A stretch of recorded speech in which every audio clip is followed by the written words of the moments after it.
The Council of Aligned Worlds had ruled the galaxy for 3,000 years without challenge. Their word was law, their fleets were unstoppable, and their arrogance was absolute. When humanity petitioned for membership, the Council dismissed them with contempt. When humanity asked for trade agreements, they were mocked. When humanity requested protection from raiders, they were ignored. Then the Kresh came. The Kresh were a warrior species that had terrorized the Outer Rim for decades, and the Council had long deemed humanity's colonies acceptable losses in their calculations. When the Kresh fleet descended upon New Terra, burning cities and enslaving thousands, humanity finally understood. The galaxy viewed them as prey. Commander Ana Rodriguez stood on the bridge of the UNSC Retribution. Her jaw clenched as she watched the footage from New Terra. Smoke billowed from settlements. Families scattered in panic. The Kresh warriors laughed as they hunted civilians through burning streets. "They think we're weak," Ana said, her voice cold as vacuum. "They think because we haven't retaliated, we can't." Beside her, Lieutenant Kanat, a Valyrian defector who joined humanity's forces after his own people abandoned him, nodded grimly. His four eyes narrowed, all focused on the tactical display. "The Council breeds this mentality, Commander. They've conditioned the galaxy to believe humans are soft, diplomatic, forgiving." Anna's lips curved into something that wasn't quite a smile. "Then it's time we educate them." Within hours, the United Nations Space Command mobilized. Humanity had spent the last 50 years being ignored, dismissed, and underestimated. In that time, they'd built something the galaxy hadn't noticed. A military doctrine born from Earth's bloodiest centuries, refined by brilliant minds who understood one truth. When you're the underdog, you don't fight fair.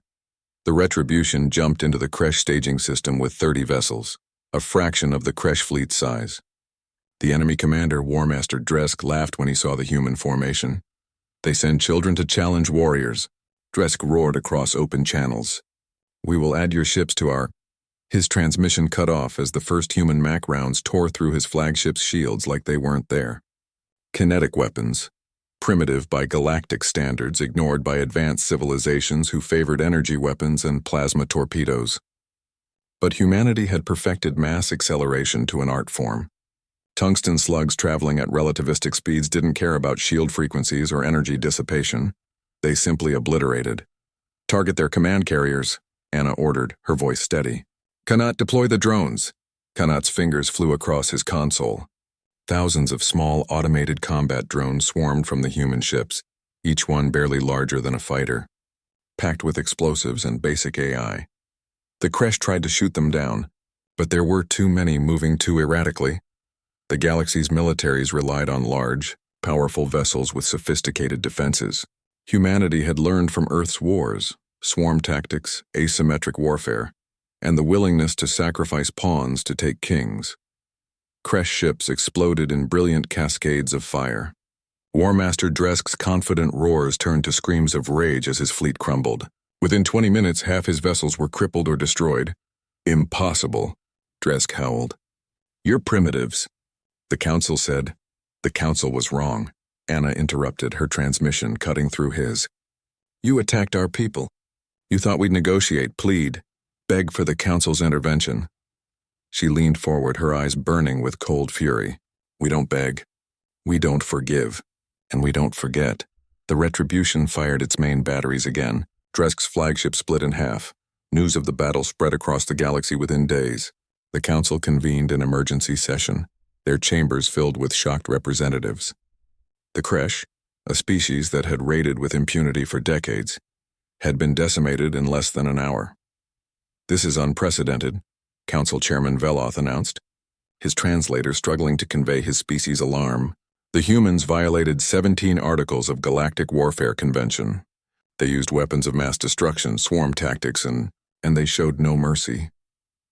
They showed the Kresh exactly what the Kresh showed their victims," Ambassador Chen replied calmly from Earth's delegation seat. "We call it proportional response.